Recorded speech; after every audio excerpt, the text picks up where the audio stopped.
সূরাতুল মুলক যারা নিয়মিত তেলাওয়াত করবে আল্লাহর মেহেরবানিতে তাদের কবরে কোনো আযাব হবে না। করতে রাজি আছেন?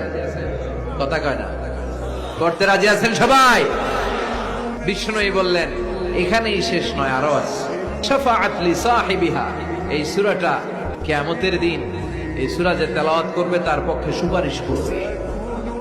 এজন্য বিষ্ণুই বললেন যে ব্যক্তি সূরাতুল মুলক নিয়মিত তেলাওয়াত করবে এই সূরাটা কিয়ামতের দিন ওই তেলাওয়াতকারীর জন্য আল্লাহর কাছে সুপারিশ করবে।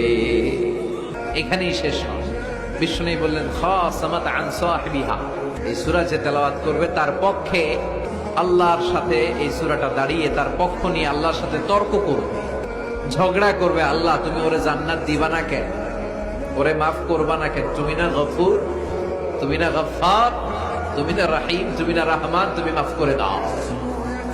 ও মিয়া, সুপারিশ করতেছে কে? সূরাতুল মুলক। সুবহানাল্লাহ কইবেন না? কতক্ষণ এই তর্ক আল্লাহর সাথে সে চালাবে? হাত্তা আদখালাহুল্লাহুল জান্নাহ, যতক্ষণ না আল্লাহ তার জান্নাতে না ঢুকায়।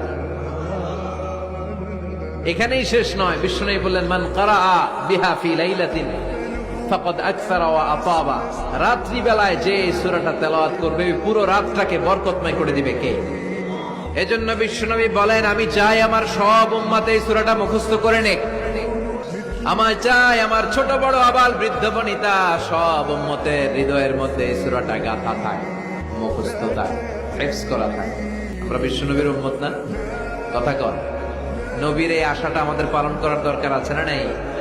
আমরা কি পারি না এই সূরাটা মুখস্থ করে রাখতে?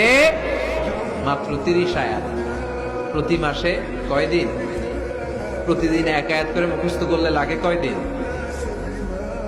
প্রতিদিন এক আয়াত করে মুখস্থ করলে 30 দিনে এই সূরা মুখস্থ করতে রাজি আছেন? সবাই রাজি আছেন তো? মনে থাকবে?